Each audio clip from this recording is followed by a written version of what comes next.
तो welcome to our channel Gyapan academy. Finally सुबह के 9 बज चुके हैं और हम सभी लोग सीटेट उर्दू पेडागोजी के इस जबरदस्त लाइव स्ट्रीमिंग में लाइव जुड़ चुके हैं। Yes, we are live now.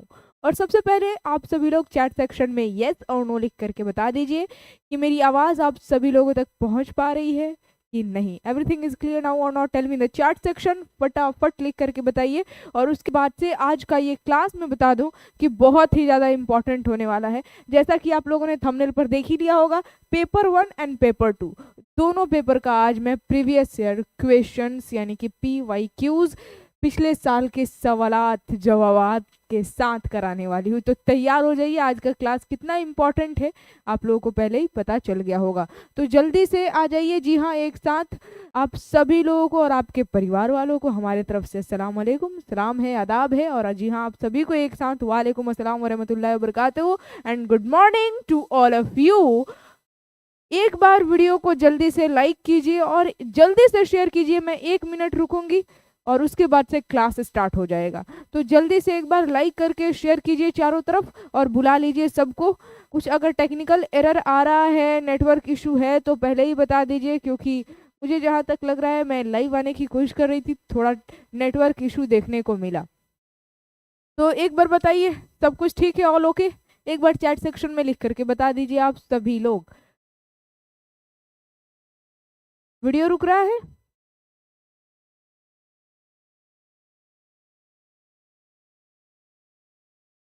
All okay है ना? या फिर रुक रहा है तो लिखिए यस मैम, वीडियो रुक रहा है, नेटवर्क इशू है अभी। ऑल ओके मैम जी। और कुछ लोगों का कहना है रुक रहा है। क्या किया जाए बताइए। अब ठीक है? थोड़ा थोड़ा नेटवर्क इशू लग रहा है मैम।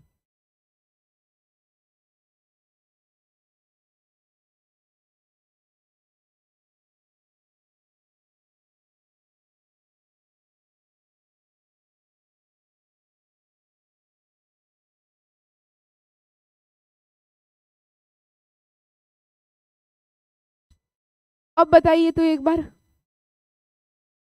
अब ऑल ओके? मैम आप पेडागोजी की क्लास ज़्यादा कराइए। बिल्कुल, ज़्यादा पेडागोजी का ही तो है। और ये जो क्वेश्चन हम लोग करने वाले हैं उर्दू पेडागोजी का ही तो है। उर्दू पेडागोजी के पिछले साल के सीटेट उर्दू में पूछे गए सवाल। और ये सवाल जो है पेपर 1 एंड पेपर 2 दोनों के लिए मैं कराऊंगी। पहले पेपर 2 का करेंगे क्योंकि पेपर 2 वाले बोल रहे थे मैम पेपर 2 का नहीं करा रहे।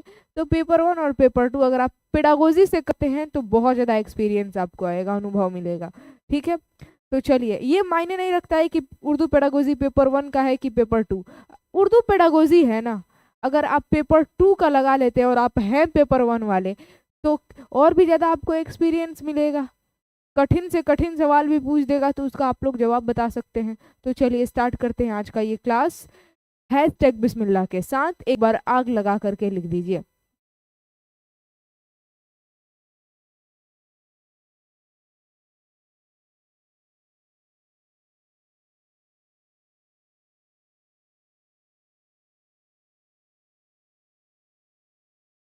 स्टार्ट किया जाए जल्दी से। बताइए चैट सेक्शन में लिख करके। हाँ, एक और बात, उर्दू पेडागोजी का जो थ्योरी क्लास है वो आप सभी लोगों को कराया जा चुका है। थ्योरी क्लास अगर आप लोग नहीं पढ़े हैं तो ज़रूर पढ़ लीजिएगा, वहाँ पर हर एक टॉपिक को बहुत ही बारीकी से समझा चुकी हूँ मैं। और आज के इस क्लास में पेडागोजी का अब जितना भी क्लास होगा प्रीवियस ईयर क्वेश्चन और MCQs मारूजी सवालात ही होंगे, पिछले साल के सवालात इसी तरह का होगा। ठीक है, तो चलिए क्या बात है, हैशटैग बिस्मिल्लाह के साथ आज की इस क्लास की शुरुआत करते हैं। आई होप आपने वीडियो को लाइक कर दिया होगा। हाँ, लाइक की संख्या अभी तक नहीं बढ़ी है तो एक बार लाइक करके लाइक की संख्या आप लोग बढ़ाइए और शेयर कीजिए। ठीक है मैम, आज मेरा फर्स्ट दिन है लाइव में, क्या बात है। चलिए तो स्टार्ट करते हैं। Welcome to our on and only YouTube channel Gyapan academy. And यहाँ पर सीटेट उर्दू पेडागोजी की ज़बरदस्त तैयारी चल रही है। तो चलिए फिर सबसे पहला सवाल पेपर 2 के लिए आएगा, देखिए ध्यान से।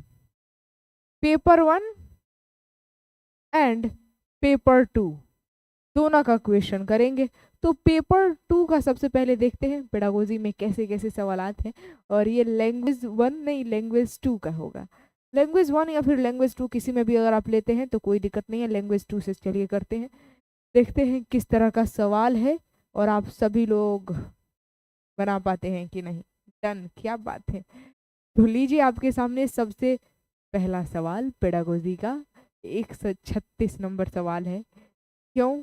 क्योंकि 121 से लेकर 135 तक जो सवालात थे वो लैंग्वेज कंप्रेशन यानी कि गद्यांश और पद्यांश से थे। इट मीन्स इबारत और शेर से थे।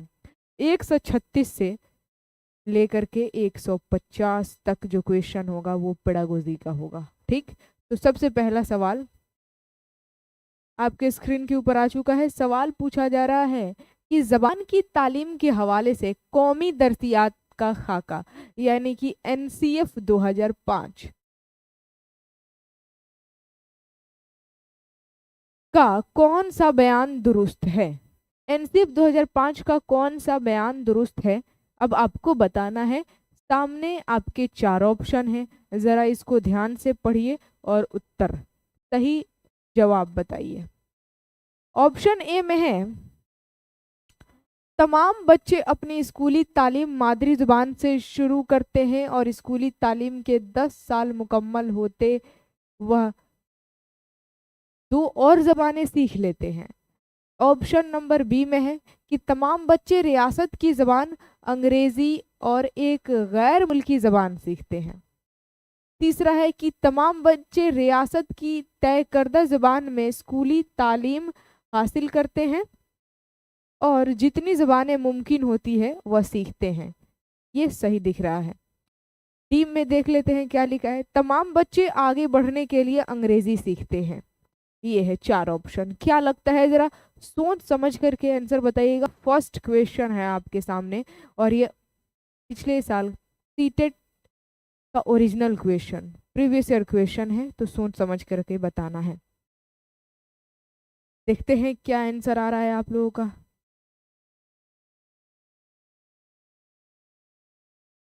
ए, क्या बात है।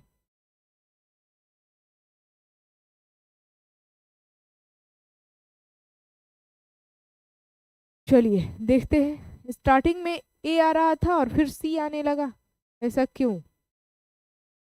क्या बोल रहा है? एनसीएफ 2005 का बयान कौन सा दुरुस्त है?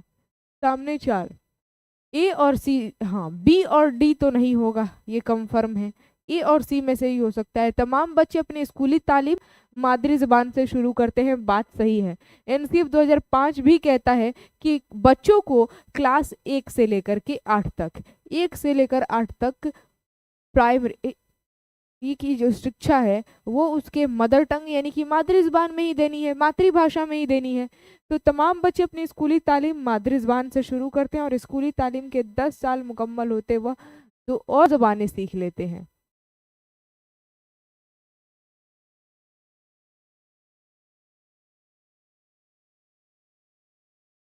नहीं, सी इसलिए नहीं होगा ना, देखिए सी इसलिए नहीं होगा क्योंकि यहाँ पर बोल रहा है कि तमाम बच्चे रियासत की तय करदा ज़बान में स्कूली तालीम हासिल करते हैं। ऐसे थोड़ा ना होता है। जितने भी बच्चे हैं रियासत ने जो ज़बान भाषा तय की है उसके हिसाब से थोड़ा ना तालीम हासिल करते हैं, उस ज़बान में थोड़ा ना तालीम हासिल करते हैं। जितने भी बच्चे हैं स्कूली तालीम अपनी मादरी ज़बान में यानी कि मातृभाषा से शुरू करते हैं। जो भी चीज़ें आपको समझानी होगी एज ए टीचर बच्चों को, तो उसकी मादरी ज़बान में। अगर भोजपुरी बच्चा समझ रहा है तो भोजपुरी बोल करके ही समझाएंगे। ठीक, तो इस हिसाब से ऑप्शन नंबर ए हो जाएगा, सी भी कट कर देंगे आप। ठीक, A will be the absolutely right answer. चलिए आगे बढ़ते हैं। अगला सवाल है कि ज़बान के क्लासरूम में अदब की तदरीस से मकसद की तकमील होती है। किस मकसद की तकमील होती है? ए में है ज़बान की आमोजिश, गौर फिक्र और कवायद का फ़रोग, यानी कि अदब का आप शिक्षण दे रहे हैं बच्चों को।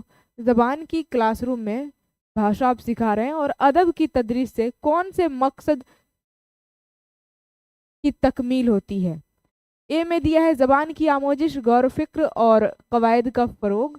बी में दिया है ज़बान की आमोजिश, सकाफ़त और समाजी मसाइल के अदराक का फ़रोग़। सी में है अखलाकी और इक़दार का फ़रोग़, मुसन्निफ़ उसके ज़माने और कामों के बारे में इल्म। और डी में भी दिया है, देखिए क्या दिया है डी में, बाद में मुसन्निफ़ बनने की। तो यहाँ पर देखिए ऑप्शन नंबर डी तो कंफर्म है कि नहीं होगा। और ज़बान की क्लासरूम में अदब की शिक्षा आप दे रहे हैं बच्चों को, तो उसका मकसद क्या होता है? इखलाकी इक़दार का फ़रोग़, मुसन्निफ़ इस ज़माने में और कामों के बारे में इल्म और ज़बान की आमोजिश। हाँ ये सही है, option number B will be the absolutely, क्योंकि सी भी सही नहीं है ऑप्शन। ऑप्शन नंबर बी, क्या बात है। सभी का आमिर रज़ा है, तंजीर, इशरत परवीन, एमडी नफीस है, क्या बात है, सभी लोग हैं, शाइस्ता परवीन है, MD Sakir, Sanaya, yes perfect, option number B. क्यों? क्योंकि ज़बान के क्लासरूम में अदब की शिक्षा आप दे रहे हैं, तो उसका मकसद क्या होता है? ज़बान की आमोजिश यानी कि अधिगम, बच्चा ज़बान भाषा को सीखता है, सकाफत और समाजी मसाइल के अदराक का फ़रोग़। ठीक है, सामाजिक तौर पर और सांस्कृतिक तौर पर, yes option number B will be the absolutely right answer, बिल्कुल सही जवाब है। आगे बढ़ते हैं, नेक्स्ट क्वेश्चन है कि दर्ज झैल में से कौन जबान के एतबार से तुरुतमंद और नक्श व निगार वाला माहौल बनाने में मुआविन होगा? अब बताइए, चार ऑप्शन तो दिख ही रहा होगा, क्वेश्चन को अच्छे से पढ़िए और आंसर बताइए।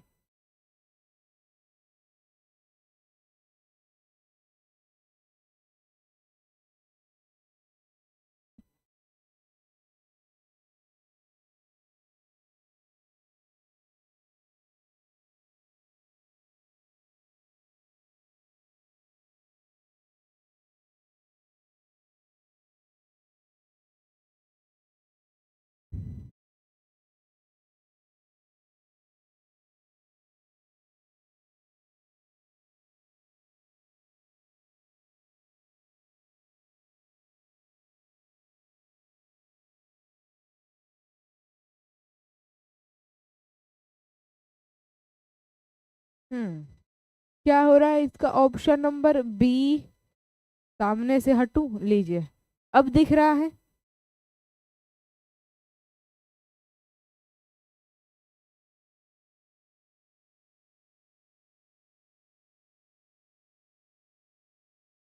बी आ रहा है आप सभी लोगों का? क्या सही है ऑप्शन नंबर बी? देखते हैं। ऑप्शन ए में दिया है क्लासरूम में चीजों का नाम लिखना और उन्हीं चीजों पर चस्पा करना। अच्छा, ये बढ़िया है, ज़बान के एतबार से सुरूतमंद और नक्श व निगार वाला माहौल बनाने में मुआविन होगा।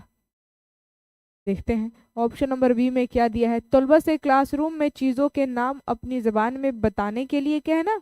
नहीं, ऐसे फिल्म दिखाना जिसमें नतीजे मतन दिया हो और हर कमरे जमात में एक प्रिंटर फ्राहिम करना। नहीं नहीं, ऑप्शन नंबर ए सबसे परफेक्ट लग रहा है।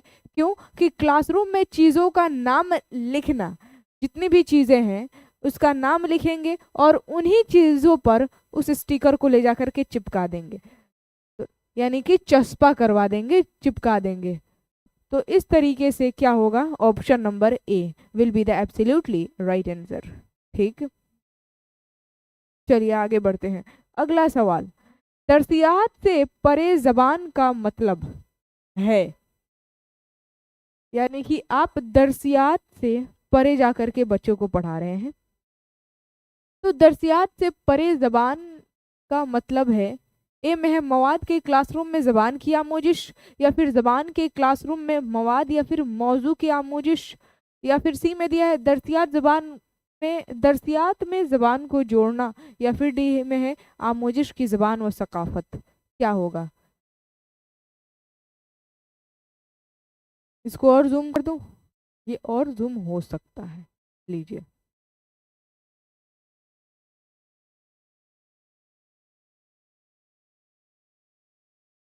दरसियात से परे ज़बान, LAC का मतलब है दरसियात से परे ज़बान। यानी कि क्लासरूम में बच्चे हैं और जो दरसियात है उससे परे जा कर के एक्स्ट्रा आप ज़बान सिखाने की कोशिश कर रहे हैं बच्चों को। यानी कि मवाद के क्लासरूम में ज़बान की आमोजिश, ज़बान का अधिगम आप क्या कर रहे हैं? बच्चों को ज़बान सिखा रहे हैं। तो इस हिसाब से यहाँ पर नसरीन बेगम ने और MD आबिद ने बिल्कुल सही आंसर बताया है। A will be the absolutely right answer. क्या होगा? मवाद के क्लासरूम में ज़बान की आमोजिश यानी कि अधिगम। दरसियात से परे यानी कि बाहर जा कर के एक्स्ट्रा आप बच्चों को सिखा रहे हैं, ज़बान की क्लास दे रहे हैं, तो ज़बान की आमोजिश में ही तो आप एक तरह से हेल्प कर रहे हैं, अधिगम। तो ऑप्शन नंबर ए बिल्कुल सही जवाब है। आगे बढ़ते हैं, नेक्स्ट क्वेश्चन। ज़बान की आमोजिश के हवाले से कौन दुरुस्त नहीं है? ए में है अगर तमाम आमोजगार किसी ज़बान से खातिर ख्वाह सरोकार रखे तो वह इस ज़बान को सीख सकते हैं। देखिए, यहाँ पर दुरुस्त नहीं है पूछा गया है। ज़बान की आमोजिश यानी कि भाषा को सीखने में भाषा के अधिगम के हवाले से कौन सा बयान दुरुस्त नहीं है? अगर तमाम आमोजगार किसी ज़बान के खातिर ख्वाह सरोकार रखे तो वही ज़बान को सीख सकते हैं। बी में दिया है ज़बान की आमोजिश में वक्त लगता है। सी में दिया है ज़बान की आमोजिश मानी अखज़ करता है, ज़बान की आमोजिश मानी अखज़ करना है, और डी में ज़बान की आमोजिश के लिए कवायद की आमोजिश ज़रूरी है। ये 4 ऑप्शन है और आपको क्या लगता है कौन सा दुरुस्त नहीं है? क्या बात है! Anisha Ashraf, Neha very good, Shaista, Gufran Alam very good. Option number D बिल्कुल सही जवाब है। क्यों? क्योंकि ज़बान की आमोजिश के लिए कवायद की आमोजिश ज़रूरी है। ये दुरुस्त नहीं लग रहा है। क्यों? क्योंकि अगर आप जाते हैं ना, कहीं दूसरे जगह जाते हैं, मान लीजिए आपको इंग्लिश नहीं आती है, इंग्लिश भाषा आप नहीं जानते हैं, और उसके अधिगम के लिए यानी कि इंग्लिश ज़बान की आमोजिश के लिए अगर आप कहीं ऐसे जगह चले जाते हैं जहाँ पर सिर्फ़ और सिर्फ इंग्लिश बोली जाती है, अमेरिका आप चले जाते हैं, वहाँ पर हिंदी की कोई गुंजाइश नहीं है, कोई हिंदी नहीं समझेगा, तो आप को मजबूरन वो ज़बान बोलनी पड़ेगी, और धीरे धीरे 1 साल वहाँ पर रह गए तो आप इंग्लिश सीख जाएंगे। तो क्या वहाँ पर ग्रामर की ज़रूरत पड़ी? नहीं। क्या हम लोग खुद ज़बान अपनी भोजपुरी या फिर हिंदी अपने परिवार वालों से या फिर उर्दू जो सीखे, जब हम लोग पैदा हुए और सीखे, तो उसमें ग्रामर की ज़रूरत पड़ी? नहीं पड़ी। तो इस वजह से option number D will be the absolutely right answer. आगे बढ़ते हैं। अगर किसी 12 साल की उम्र के तालिब इल्म को हिंदुस्तानी सियाक में जर्मन या फ्रांसीसी ज़बान सिखाया जाए तो उसे कहा जाता है? ए में है ज़बान की आमोजिश, बी में है ज़बान का इक्तिसाब, सी में है पढ़ी हुई ज़बान की आमोजिश, और डी में है ज़बान का इजाफा। जल्दी से बताइए। मैम, आमोजिश के लिए ग्रामर तो ज़रूरी है, ग्रामर ज़रूरी है, लेकिन कंडीशन ऐसे भी है कि बिना ग्रामर के भी आप सीख जाएंगे। आप कहीं ऐसे जगह चले गए, अमेरिका चले गए, इंग्लिश इंग्लिश का एग्जाम्पल लीजिए, तो आप बिना ग्रामर के भी इंग्लिश सीख जाएंगे। ठीक है।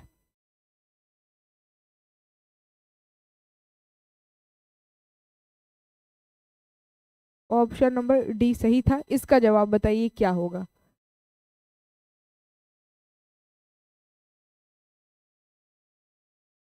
ये तो बहुत आसान है, ये एकदम हलवा सवाल। क्या बात है! साजिया शेख वेरी गुड, दरख्शा तहसीन भी बिल्कुल सही answer, Zeenat Parveen very good, mind blowing answer, जबरदस्त। अगर किसी 12 साल की उम्र के तालिब इल्म यानी कि छात्र को हिंदुस्तानी सियाक में जर्मन या फ्रांसीसी जबान सिखाया जाए तो उसे क्या कहेंगे? यानी कि हिंदुस्तानी भाषा का सहारा ले करके उसे जर्मन भाषा सिखाया जाए या फिर फ्रांसीसी ज़बान यानी कि फ्रांसीसी भाषा सिखाया जाए, तो ये क्या कहा जाएगा? तो इसे ज़बान की आमोजिश ही तो कहा जाएगा, यानी कि भाषा अधिगम। भाषा का क्या होगा? अधिगम होगा। तो ऑप्शन नंबर ए जो लोग लगा रहे थे, आपका जवाब बिल्कुल सही है। इक्तिसाब क्या है? इक्तिसाब होता है अर्जन, इसको अर्जन कहते हैं। इक्तिसाब को तहसील भी कहा जाता है या फिर हुसूलियाबी भी कहा जाता है। जबान का अर्ज भाषा का अर्जन यानी कि जबान का इक्तिसाब, जो हम लोग मादरी जुबान बिना किसी का सहारा लिए और ना ही अपने इच्छा से, यानी कि हम लोग अपने परिवार में पैदा हुए और जो जुबान पहली बार सीखे और हमें पता भी नहीं था, हम जबान सीख गए, तो वहाँ पर क्या है? वो भाषा का अर्जन है। वहाँ पर हम अपने तरफ से जानते नहीं थे कि हम कौन सी भाषा सीख रहे हैं, लेकिन हमने वो जबान सीख ली। ठीक है, तो वो क्या हो गया? जबान का इक्तिसाब। तो मादरी जुबान जो मदर टंग होता है, वो जबान का इक्तिसाब होता है। ठीक है, और दूसरी भाषा को अगर आप सीखते हैं तो जबान की आमोजिश। LAC का फुल फॉर्म मैम, LAC का लैंग्वेज एक्विजिशन। अच्छा, LAC इसमें तो कहीं LAC नहीं दिया है। LAD लैंग्वेज एक्विजिशन डिवाइस, जो कि नॉम चॉम्स्की ने वो नजरिया दिया था, सिद्धांत दिया था। 8वीं जमात में सफरनामे पर बातचीत के बाद, यानी कि 8वीं क्लास का, क्योंकि ये पेपर 2 का पिछले साल का सवाल है सीटेट में, तो पेपर 2 से ही तो पूछेगा ना।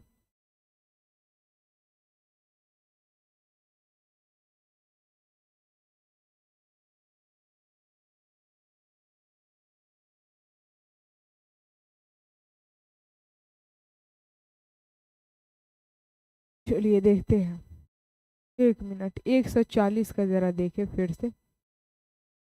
जबान की आमोजिश के हवाले से कौन दुरुस्त नहीं है? अगर तमाम आमोजगार किसी जबान से खातिर ख्वाह सरोकार रखते हैं तो वह उस जबान को सीख सकते हैं। ठीक है, ये भी सही है, दुरुस्त। जबान की आमोजिश से ये कथन सही है, बयान सही है। जबान की आमोजिश में वक्त लगता है, ये भी सही है। जबान की आमोजिश मानी अखज़ करना है, तो ये भी सही है।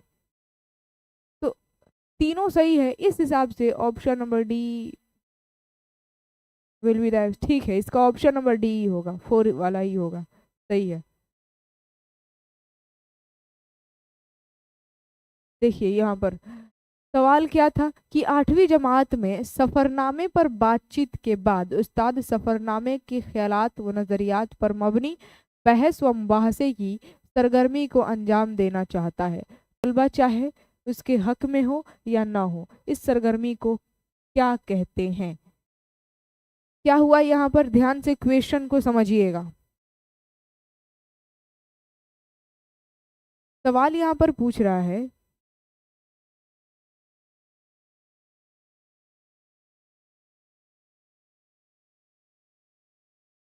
कि 8वीं क्लास का, 8वीं जमात यानी कि 8 क्लास का, 8वीं क्लास में सफरनामे पर बातचीत, जिस तरह से कहानी होता है, अफसाना, मजमून, उसी तरीके से सफरनामा होता है।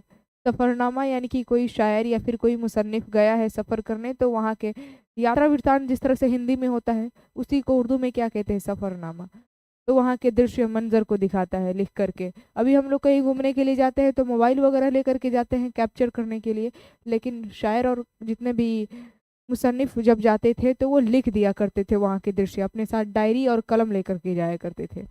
तो सफरनामे पर बातचीत के बाद उस्ताद जो है, टीचर, सफरनामे के ख्यालात व नजरियात पर मबनी बहस व मुबाहसे की सरगर्मी को अंजाम देना चाहता है।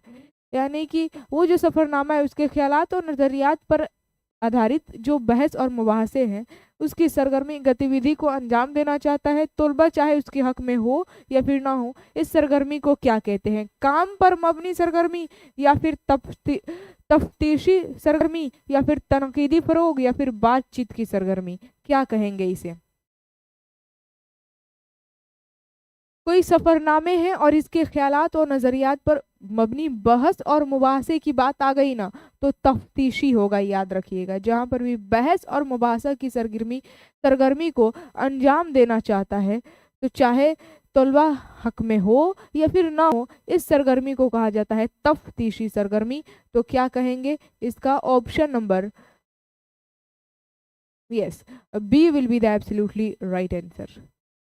नेक्स्ट क्वेश्चन आपके स्क्रीन के ऊपर, जबान के साइंटिफिक मुताले को क्या कहते हैं? ये अगला सवाल है।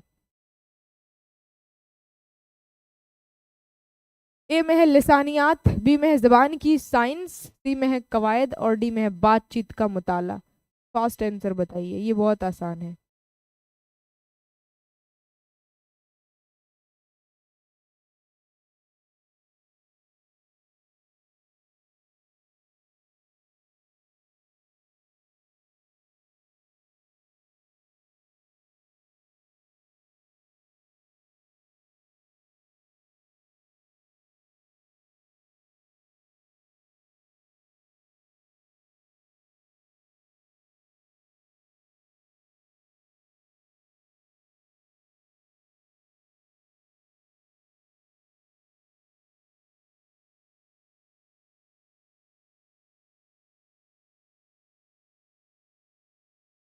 चलिए बताइए इसका सही आंसर क्या होगा।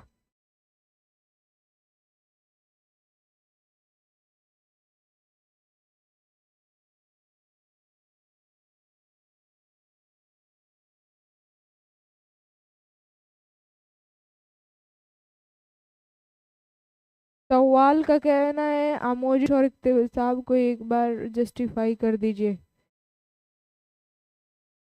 140 का तो वो ऑप्शन नंबर डी होगा, क्योंकि बाकी ऑप्शन सूट भी नहीं कर रहा है, बाकी ऑप्शन को काटा जाएगा तो सही नहीं है। ये बात सही है कि जबान की आमोजिश जो होती है, भाषा का अधिगम, उसमें कवायद की ज़रूरत रहती है। और जो भाषा का अर्जन होता है, यानी कि जबान का इक्तिसाब, उसमें कवायद की ज़रूरत नहीं पड़ती। तो बात सही है। 140 का लास्ट में देखेंगे, 140 नंबर जो क्वेश्चन है ना, उसको लास्ट में देखेंगे। चलिए फास्ट में करती हूँ। इसका बताइए, ज़बान के साइंटिफिक मुताले को लिसानियात कहते हैं। मैंने आप लोगों को कितना बार बताया, लिसानियात कहा जाता है। ज़बान के मुताले को, साइंटिफिक मुताले को क्या कहेंगे? लिसानियात। और जिन्होंने ज़बान को पढ़ लिया है, उसमें महारत हासिल कर ली है, तो उनको कहा जाता है माहिर लिसानियात, यानी कि भाषाविद। याद रखिएगा। तो ज़बान के मुताले को, या फिर पूछेगा कि ज़बान के साइंटिफिक मुताले को क्या कहते हैं, तो उसको लिसानियात कहते हैं। और जिनको ज़बान में महारत हासिल हो गई रहती है, उनको माहिर लिसानियात यानी कि भाषाविद कहा जाता है। ठीक है, ये आसान है। आगे बढ़ते हैं। नेक्स्ट क्वेश्चन, जबान के इक्तिसाब का कौन सा अंदाज नज़रिया, लास्ट में 140 नंबर क्वेश्चन देखेंगे, ठीक है, क्योंकि 140 नंबर में थोड़ा हमको भी झोल लगा। 140 नंबर क्वेश्चन यहाँ पर लास्ट में मैं देख लूंगी, ठीक है। अभी क्वेश्चन को आगे बढ़ाना ज़रूरी है। इसका आंसर बताइए जल्दी से। ज़बान के इक्तिसाब का कौन सा अंदाज़ नज़रिया दावा करता है कि तमाम इंसानों को यकसा उसूलों व ज़ाब्ते विरासत में मिलते हैं? जो इंसानों की ज़बानों के,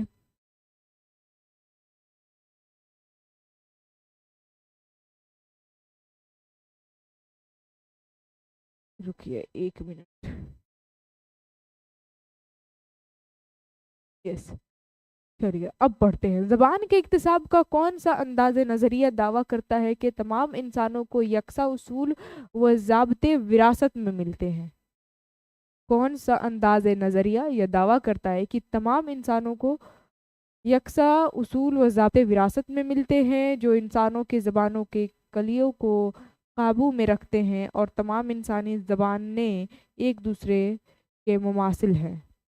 ए में है आलमी कवायद का अंदाज़ नज़र, बी में है कवायद की वजाहत का अंदाज़ नज़र, काम पर मबनी ज़बान की तदरीस, और डी में है माबाद तरीक़ेकार।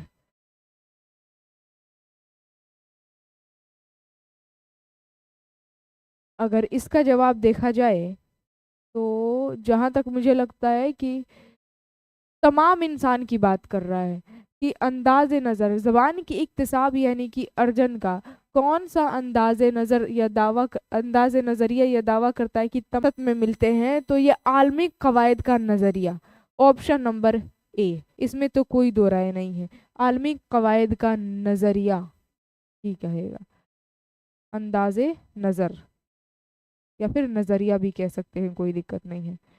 ए will be the absolutely right answer, सही जवाब।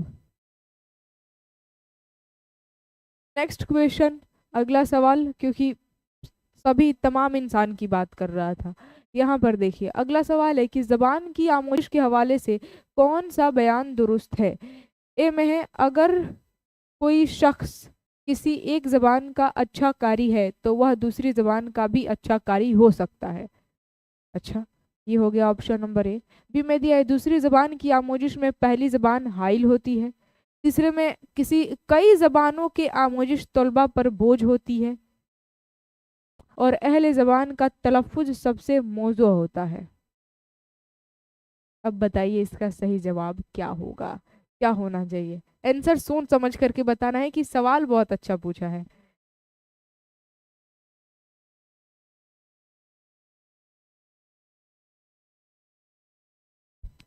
हाइल का मतलब रुकावट होता है। ऑप्शन नंबर बी में दिया है, दूसरी जबान की आमोजिश में पहली जबान हाइल यानी कि रुकावट होती है, नहीं। तो ऑप्शन नंबर बी तो कट हो जाएगा, जल्दी से काट दीजिए। और कई जबानों की आमोजिश तलबा पर बोझ होती है, गलत। अहले ज़बान का तलफ़ुज़ सबसे मौज़ू होता है, ये भी गलत। सबसे बढ़िया यही है, मैंने स्टार्टिंग में ही कहा था, अगर कोई शख्स किसी जबान का अच्छा कारी है तो वह दूसरी जबान का भी अच्छा कारी हो सकता है। ठीक है, तो ऑप्शन नंबर ए, इसका भी ए ही हुआ। क्या बात है, ए को लॉक किया जाए, एब्सोल्युटली राइट आंसर। आगे बढ़ते हैं। कुल जिस्मानी रद्द अमल यानी कि टोटल फिजिकल रिस्पॉन्स से सवाल आया है, जो कि मैंने आप लोगों को बताया था। तो कुल जिस्मानी रद्द अमल जिसमें उस्ताद ज़बान के बारे में अहकाम जारी करता है और तलबा जिस्मानी तौर पर उसकी इत्तबा करते हैं,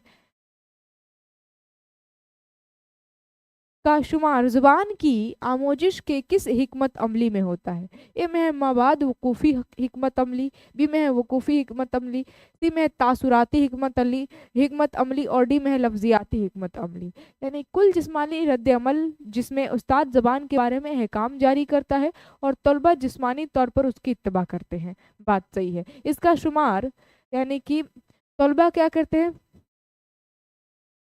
फिजिकल रिस्पॉन्ड टोटल नाम ही में यानी कि जिस्मानी हरकत के जरिए उसको करके दिखाते हैं। ठीक है, तो यहाँ पर बोल रहा है, तो इसका शुमार जुबान की आमोजिश की किस हिकमत अमली में होता है, ये सवाल है।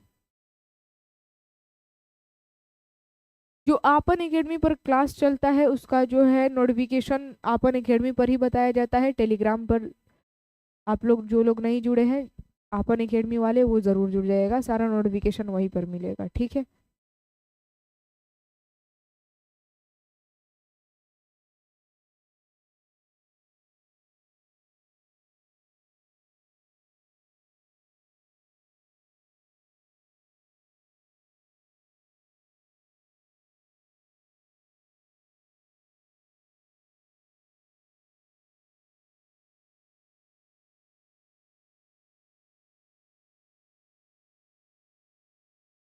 क्या होगा इसका आंसर।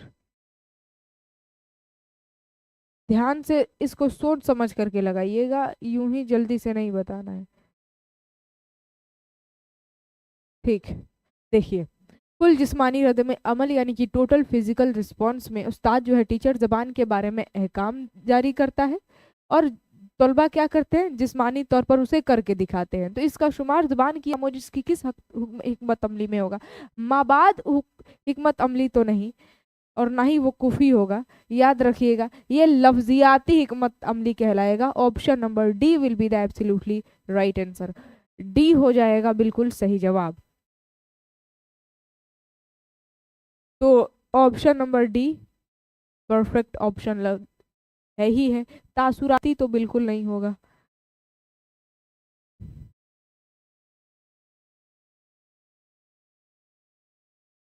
चलिए आगे बढ़ते हैं। नेक्स्ट क्वेश्चन, छठी जमात का उस्ताद अपने घर से कुछ चीज़ें और मवाद लेकर आता है, ठीक, ताकि चार चार तलबा पर मुश्तमिल ग्रुप में वह ज़ख़ीरे अल्फाज के काम को अंजाम दे सके और फिर पूरी क्लास उस सरगर्मी को खुद करे। ज़बान की तदरीस में यह अशिया और मवाद क्या कहलाते हैं?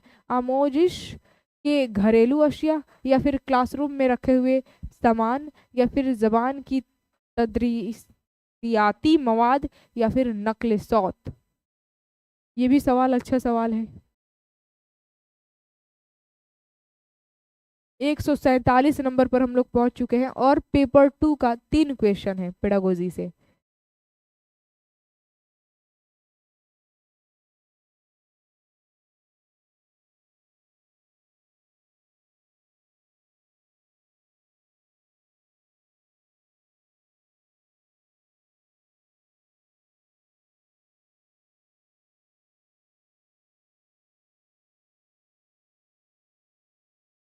डी सी, कुछ लोग बी भी बता रहे हैं। बहुत बढ़िया, देखा जाए फिर क्या होगा इसका आंसर। देखिए यहाँ पर बोल रहा है, डायरेक्ट क्वेश्चन पर आते हैं। 6 क्लास का उस्ताद यानी कि टीचर अपने घर से कुछ चीज़ें और मवाद लेकर के आता है ताकि चार चार तलबा पर मुश्तमिल ग्रुप में वह ज़ख़ीरे अल्फाज के काम को अंजाम दे सके और फिर पूरी क्लास इस सरगर्मी को खुद करे। ज़बान की तदरीस में यह अशिया और मवाद क्या कहलाते हैं? आमोजिश की घरेलू अशिया, क्लासरूम में रखे हुए सामान। ज़बान की तदरीस में यह अशिया और मवाद, और ज़बान की तदरीसियाती मवाद। ऑप्शन नंबर सी लोग, कुछ लोग लगा रहे हैं ना। नक्ल सौत तो नहीं होगा, डी नहीं होगा, कंफर्म है। ऑप्शन नंबर ए भी नहीं होगा। ज़बान की तदरीसियाती मवाद, बात तो सही है। भाषा शिक्षण में ये क्या है? नहीं, तदरीसियाती मवाद नहीं होगा। क्यों?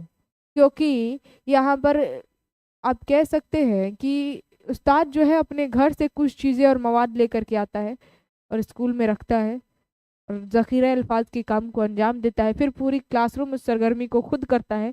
यानी कि ऑप्शन नंबर बी हो जाएगा, क्लासरूम में रखे हुए सामान। B will be the absolutely right answer. ठीक है, वेरी गुड। थोड़ा सा सोचना है और तब आंसर बताना है। बाकी ऑप्शन का भी यही तो है खेल, सीटेट में सही आंसर लगाने का। बाकी ऑप्शन को भी देखना पड़ता है।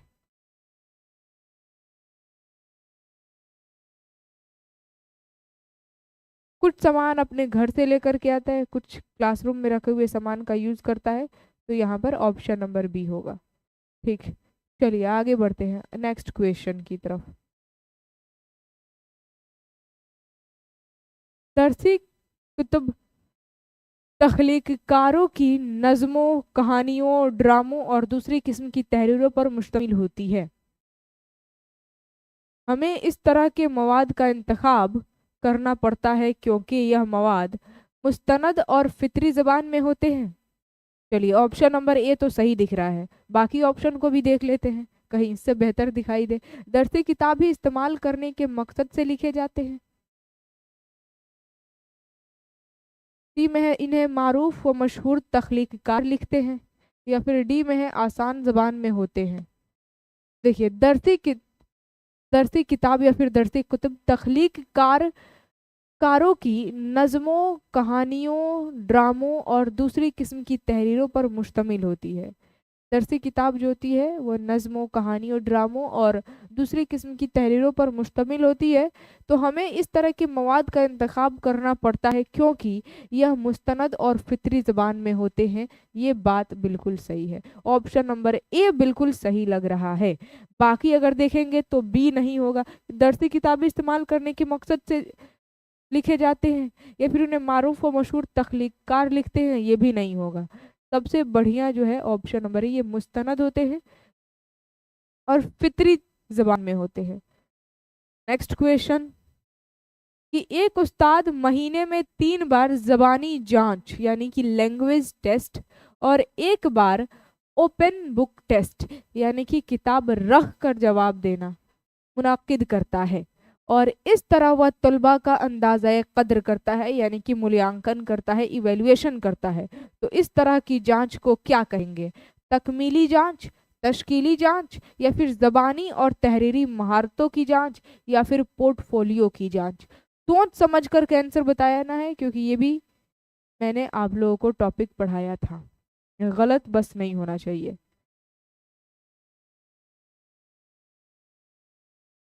सबसे पहले तो तकमीली जांच नहीं होगा। जो लोग ऑप्शन नंबर ए लगा रहे हैं उनका डायरेक्ट गलत, एकदम गलत। क्यों? क्योंकि यहाँ पर डायरेक्ट आपसे बोल दिया है, क्या बोल दिया है कि एक उस्ताद महीने में 3 बार, तो तकमीली तो हो नहीं सकता है। महीने में 3 बार जबानी जांच और 1 बार ओपन बुक टेस्ट यानी कि किताब रख करके जवाब देना मुनक्किद करता है, स्थापित करता है, और इस तरह वह तलबा का अंदाज़ा कद्र करता है। तो इस तरह की जांच जो है ना वो तश्कीली जांच कहलाएगी। ऑप्शन नंबर बी, क्या बात है, नजमुल हक, वेरी गुड। यहाँ पर मैं देख पा रही हूँ शहजादी, इस्लाम की शहजादी, अच्छा, एमडी परवेज, क्या बात है, सभी लोग बी। शबनम, परफेक्ट। तो बी हो जाएगा तश्कीली जांच। इस तरीके से जो उस्ताद है, टीचर, वो जांच करता है तश्कीली। आगे बढ़ते हैं, अगला सवाल 150 नंबर देख सकते हैं। ये पेपर 2 के उर्दू पेडागोजी का क्वेश्चन था, 136 से लेकर के 150 तक। पेपर 2 का सवाल, लास्ट क्वेश्चन। अब पेपर 1 का भी स्टार्ट होगा, टेंशन नहीं लीजिए। पेपर 1 का भी मैं करा दूंगी, और कुछ क्वेश्चन एज ए टास्क आप लोगों को छोड़ दिया जाएगा, ताकि आप लोग कमेंट बॉक्स में लिख करके बताएंगे। देखिए यहाँ पर क्या है, दरअसल में से कौन सा बयान दुरुस्त है? ए में है इशारती ज़बान सिर्फ इशारों का मजमुआ होती है। बी में है इशारती ज़बान का कवायद होता है। सी में है दुनिया सिर्फ एक इशारती ज़बान है। और सिर्फ वाला तो हो नहीं सकता है, सिर्फ तो नेगेटिव टैग वर्ड है। डी में दिया इशारती ज़बान की आमोजिश सबके लिए मुमकिन नहीं है, डी भी नहीं होगा। सी और डी कट गया, या तो ए हो सकता है, नहीं तो बी हो सकता है।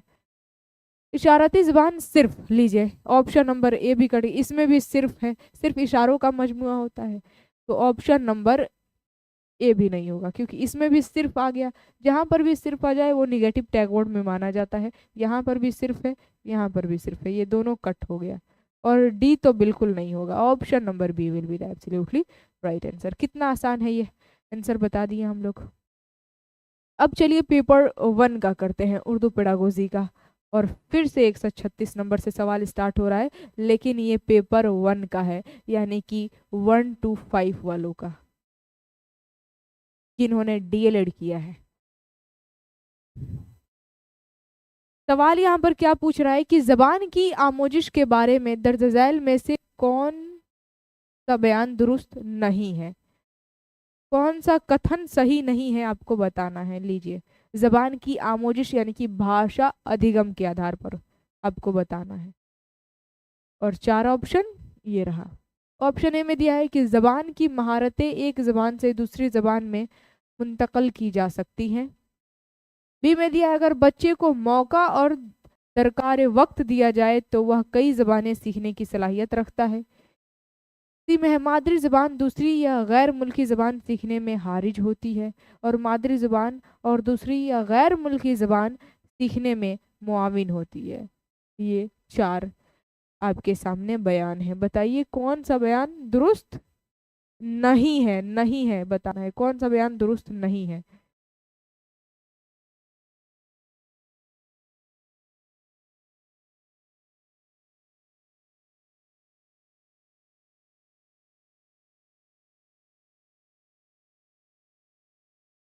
सी, क्या बात है, परफेक्ट। एम, यहाँ पर सभी लोग, साई रोज नाम है, Najmul Haq, Gufran, Tibbu, Tabassum, very good, Aamir Raza, Muskan Parveen, Nahid Naaz, very good. C for CTET qualified certificate, क्या बात है। चलिए, तो सी बिल्कुल परफेक्ट ऑप्शन, एकदम सही जवाब है। सी हो जाएगा बिल्कुल सही जवाब। आगे बढ़ते हैं। नेक्स्ट क्वेश्चन, मादरी जबान दूसरी या गैर मुल्की जबान सीखने में हारिज होती है, यही जो बयान है ये दुरुस्त नहीं है। अगला सवाल कि वह अमल जिसके जरिए आमुज़गार पढ़ना सीखता है वह, ए में है मनसूबा बंद और खती, बी में है तरक्याती, सी में है कुल्लिया पर मबनी और डी में है जबान पर मबनी। अब इसका आंसर आप लोग बता सकते हैं।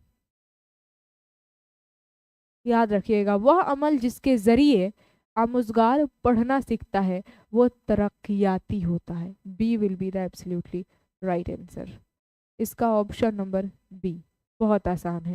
नेक्स्ट क्वेश्चन कि जब बच्चा किसी जबान को दूसरी या तीसरी जबान के तौर पर सीखता है तो उसे समझा जाता है क्या?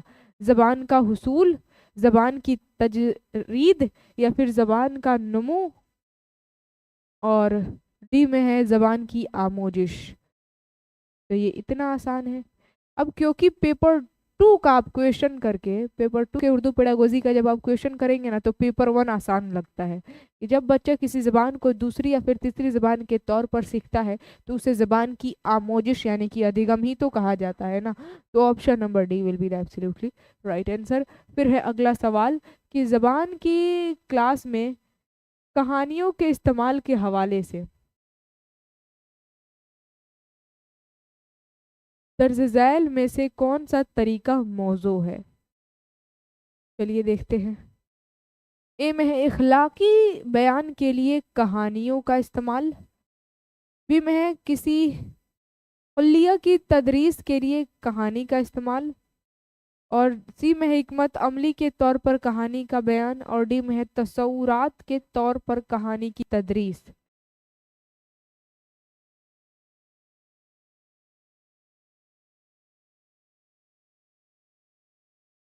कहानियों के इस्तेमाल के हवाले से दर्ज झैल में से कौन सा तरीका मौजू है, ये सवाल आपसे पूछ रहा है।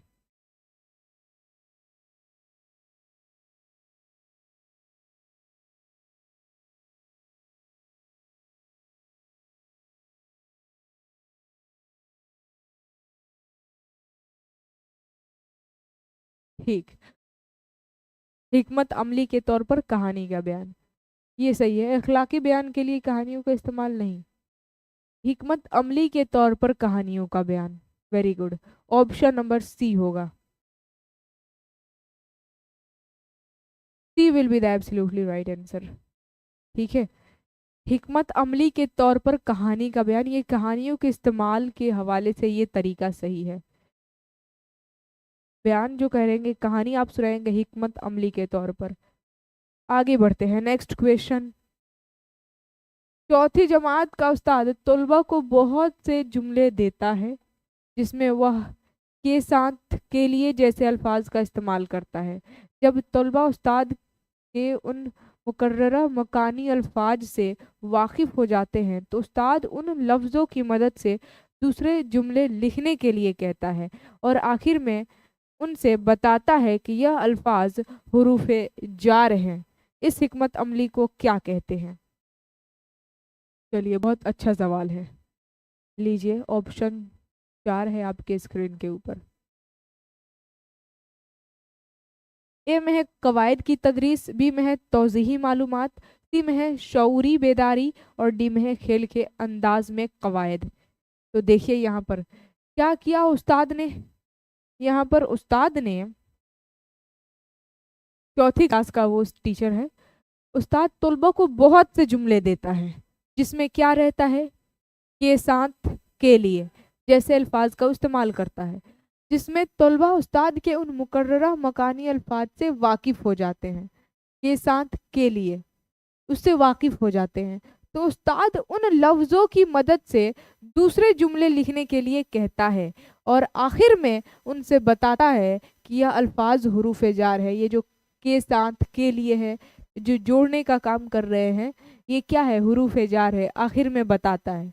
तो इस हिकमत अमली को क्या कहते हैं, यानी कि पहले सिखा दिया और फिर लास्ट में बता दिया कि हाँ ये है क्या, इसका नामकरण कर दिया कि इसको क्या है, कहते हैं हुरूफ जार। पहले के साथ और के लिए ये लफ्ज लगा करके जुमलों को जोड़ना सिखा दिया उस्ताद कि ये जो है ये हुरूफ जार है।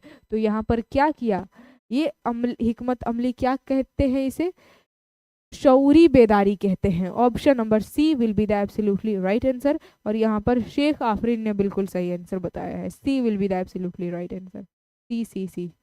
हलीमा ने भी बिल्कुल सही आंसर बताया है।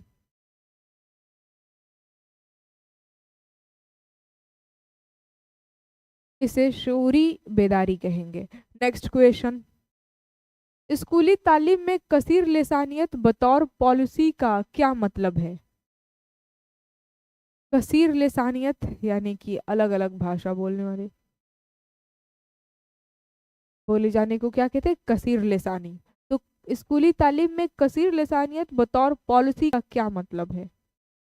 ए में दिया है तमाम बच्चे स्कूली तालीम अपनी मादरी ज़ुबान या घर की ज़बान में शुरू करते हैं और आगे चलकर मज़ीद ज़बानें सीखते जाते हैं।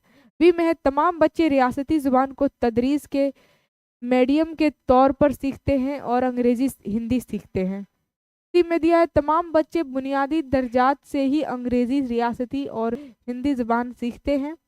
और डी में है मादरी ज़बान की को प्राइमरी सतह पर और अंग्रेज़ी को आला प्राइमरी सतह पर बतौर मीडियम सीखते हैं। ये आपको कसीर लिसानियत, सबसे परफेक्ट ऑप्शन बताइए आपको क्या लगा? सबसे perfect yes, option number A. तमाम बच्चे जो है स्कूली तालीम अपनी मादरी ज़बान या घर की ज़बान में शुरू करते हैं और आगे चलकर मज़ीद और ज़्यादा ज़बानें जो है वो सीखते चले जाते हैं। तो option number A will be the absolutely right answer. क्या बात है, बिल्कुल सही आंसर, सभी का ये आ रहा है। अगला सवाल कि हिंदुस्तान की आइन में यानी कि भारत के संविधान में हिंदी जबान की हैसियत क्या है? ए में है कौमी जबान, बी में है सरकारी जबान, सी में है मुआविन सरकारी जबान और डी में है क्लासिकी जबान। जल्दी से बताइए, ये बहुत आसान है।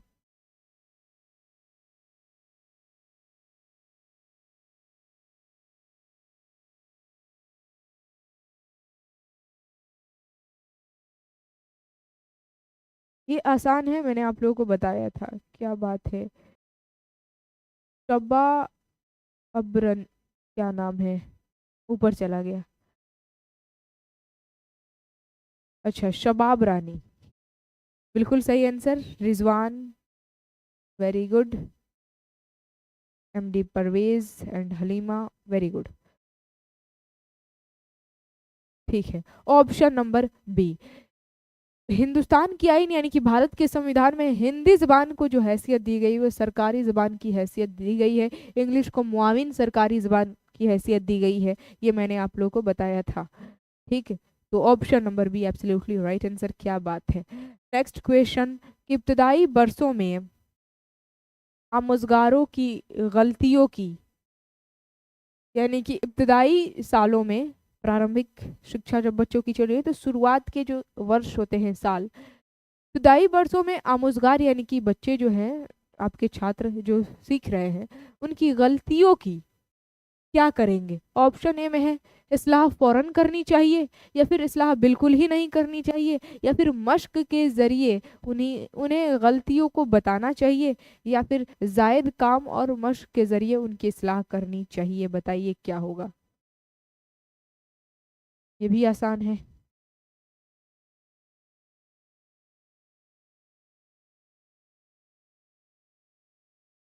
चलिए फास्ट आंसर कीजिए जल्दी से। यहाँ पर डी कुछ लोग बता रहे हैं, बट यहाँ पर मैं देख पा रही हूँ तौसीका नाज ने बिल्कुल सही आंसर बताया, सी, वेरी गुड। आफरीन ने भी बिल्कुल सही answer, C.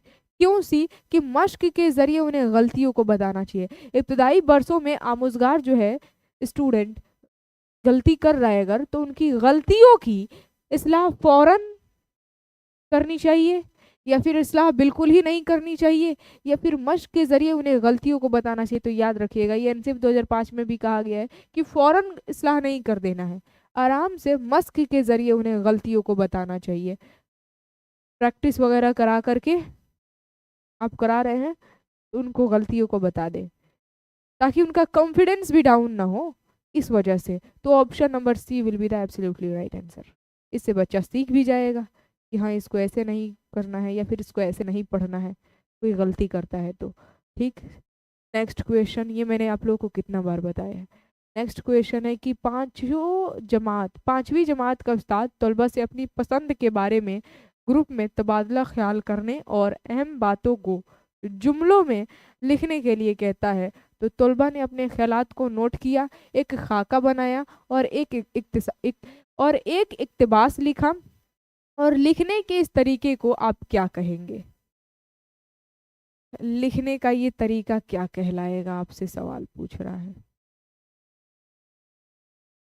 Option number A में दिया है लिखने का पैदावारी तरीका, बी में दिया है लिखने का अमली तरीका, सी में है लिखने के लिए हिकमत अमली के तौर पर नोट्स तैयार करना, या फिर जाती तौर पर लिखना। और हाँ, एक बार वीडियो को लाइक जरूर कीजिए जो लोग लाइक नहीं किए हैं तो। Very good. लिखने का ये अमली तरीका है, ऑप्शन नंबर बी। क्यों? क्योंकि पांचवी क्लास का टीचर जो है तुलबा को अपनी पसंद के बारे में ग्रुप में तबादला ख्याल करने और यानी कि अपने पसंद के बारे में बताना, ग्रुप में ख्यालात का तबादला करना, और फिर अहम बातों को जुमलों में लिखने के लिए कहता है। तलबा ने अपने ख्यालात को नोट किया और नोट करके एक खाका बनाया और एक इक्तिबास लिख दिया। तो लिखने के इस तरीके को लिखने का अमली तरीका कहा जाता है। B will be the absolutely right answer. आगे बढ़ते हैं, अगला सवाल। उस्ताद मुख्तलिफ मौके पर आमोजगारों की आमोजिश और कारकर्दगी के नमूने को जमा करता है और अंदाज़ा कद्र की रिपोर्ट तैयार करने के लिए उन्हें नोट करता है। तो अंदाज़ा कद्र इस अमल को क्या कहते हैं? ये तो मैंने आप लोगों को कितनी बार बताया है। ये क्या होता है? पोर्टफोलियो। पोर्टफोलियो अंदाज़ा कद्र में ही क्या होता है? पोर्टफोलियो एक रिपोर्ट होता है और उसी में सारे के सारे मूल्यांकन को नोट कर दिया जाता है। तो उस्ताद जो है मुख्तलिफ मौके पर आमोजगारों की आमोजिश यानी कि अधिगम, और जो भी वो एक्टिविटी कर रहा है, गतिविधि में भाग ले रहा है, और जितना उसका रिजल्ट आ रहा है, ठीक है, जितना उससे हो पा रहा है, वो हर चीज़ जो भी करता है उसके नमूने को जमा करता है और अंदाजा कद्र की रिपोर्ट तैयार करता है।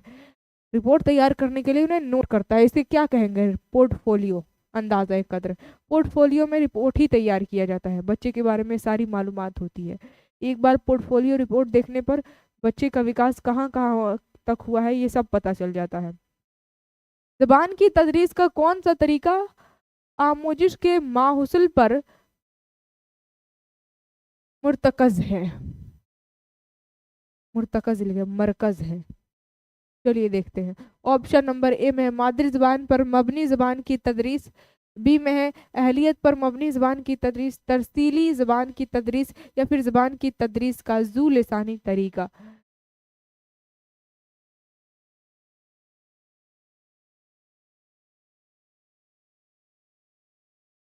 ये बहुत आसान है, क्यों? ठीक है, ऑप्शन नंबर बी। क्या बात है, कुछ लोग ए भी लगा रहे हैं। देखिए यहाँ पर ज़बान की तदरीस का कौन सा तरीका आमोजिस के माहुसल पर मरकज है? तो कौन सा तरीका आमोजिश के, ठीक है, अदगम, तो अहलियत पर मबनी ज़बान की आमोजिश, ऑप्शन नंबर बी हो जाएगा बिल्कुल सही जवाब। ठीक है, आगे बढ़ते हैं। नेक्स्ट क्वेश्चन कि उस्ताद लफ्जियात की तदरीस के लिए घर से बर्तन और खिलौने लाता है ताकि उन्हें सियाक में इस्तेमाल कर सके। इन अशिया को क्या कहेंगे? इनको तो रीलिया कहा जाता है, मैंने आप लोगों को कितना बार बताया। जो इस्तेमाल किए जाते हैं मटेरियल वगैरह, बर्तन, खिलौने, कार्टून, छोटे छोटे अलग अलग टाइप का घर से अगर लेकर के आता है टीचर, तो वो सारी चीज़ें क्या कहलाएंगी? सियाक के इस्तेमाल किया जाता है सियाक के तौर पर, तो ऑप्शन नंबर बी रीलिया कहलाएगा। ये बहुत आसान है। नेक्स्ट क्वेश्चन, उस्ताद अपनी क्लास को 4 के ग्रुप में तकसीम करता है। ठीक,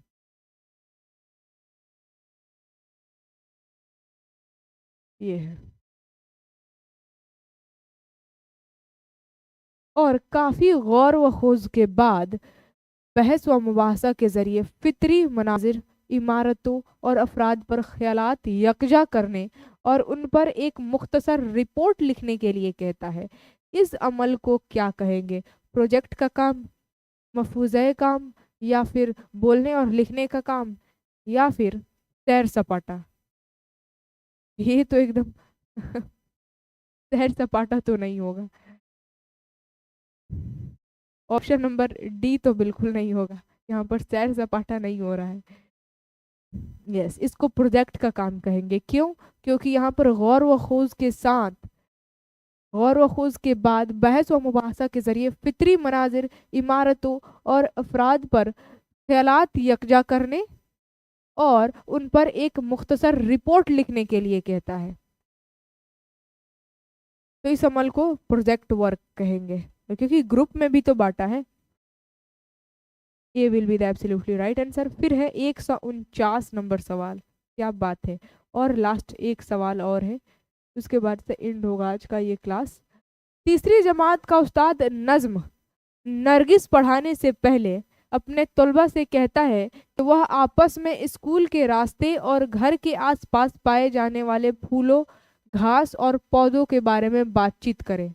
इस तरह वह क्या करने की कोशिश करता है, जरा बताइए। तीसरी क्लास का जो टीचर है वो एक कविता है नरगिस, तो नरगिस नाम का कविता पढ़ाने से पहले अपने तलबा यानी कि छात्रों से कहता है कि वह आपस में स्कूल की रास्ते और घर के आसपास पाए जाने वाले फूल, घास और पौधों के बारे में आपस में बातचीत करें। तो इस तरह वह क्या करने की कोशिश करता है, जरा बताइए। ए में है आमोजगारों से तवक्को करता है कि वह अपने घर से नरगिस का फूल लेकर आए। नहीं, ऑप्शन नंबर एक काट दीजिए। बढ़िया है, उदाहरण देता है ऑप्शन में।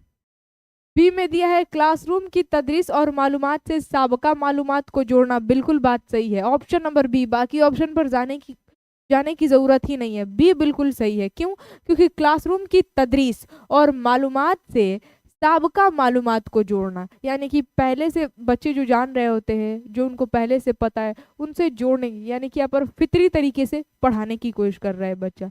यानी कि अगर बच्चे आसपास के घर के आसपास नहीं तो सड़क के आसपास जो है ना, सड़क के किनारे अगर घास पेड़ पौधों को देखे तो उससे कविता को जोड़ने की कोशिश करेगा। तो यहाँ पर क्या हो रहा है, क्लासरूम की तदरीस और मालूमात से साबका मालूमात को जोड़ना। ठीक है, तो यहाँ पर B will be the absolutely right answer. क्या बात है, सभी का बी। अब लास्ट क्वेश्चन आपके स्क्रीन के ऊपर ये रहा। सवाल क्या पूछ रहा है? सवाल आपसे पूछ रहा है कि दर्ज झैल में से कौन सा बयान जबान की तदरीस के हवाले से दुरुस्त है?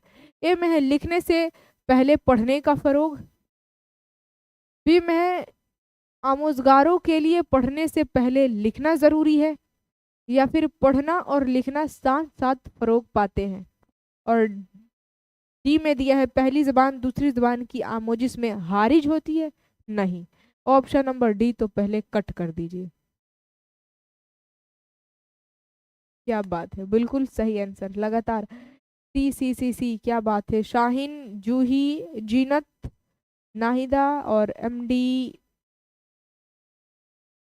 आरगीब, तमन्ना, वेरी गुड।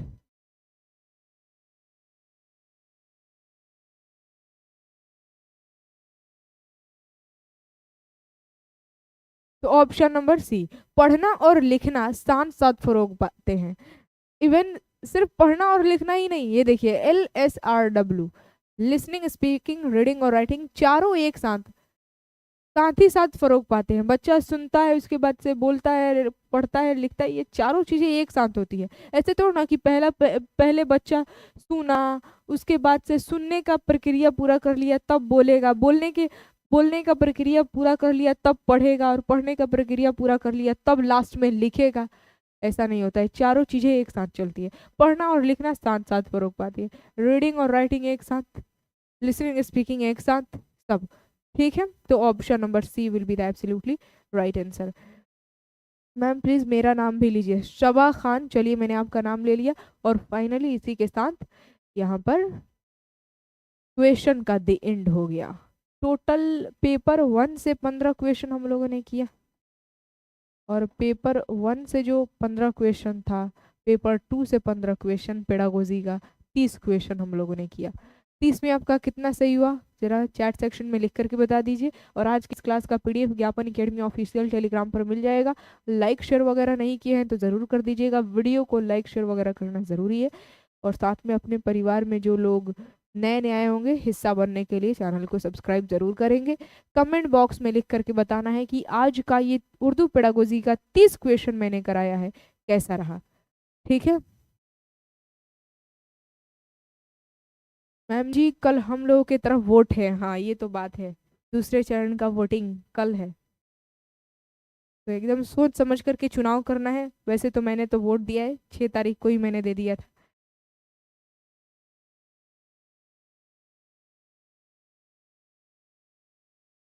चलिए ठीक है।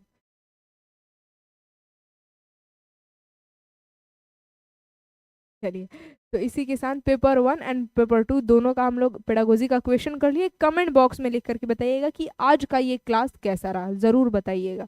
ठीक, चलिए मिलते हैं हम लोग इसके नेक्स्ट क्लास में शाम को 4 बजे। कार्यालय परिचारी हिंदी की क्लास बहुत ही ज़्यादा इंपॉर्टेंट है, तो उस जितने भी कार्यालय परिचारी वाले एस्पिरेंट हैं वो ज़रूर शाम को 4 बजे से जुड़ेंगे। तो विदा लेती हूँ मैं आप सभी लोगों से। हंसते रहिए, मुस्कुराते रहिए, स्वस्थ रहिए, मस्त रहिए, और खुशहाल रहिए अपने जीवन में। और वीडियो को लाइक शो वगैरह करते रहना है। Bye bye, take care. मिलेंगे नेक्स्ट क्लास में, तब तक के लिए जय हिंद और खुदा हाफिज।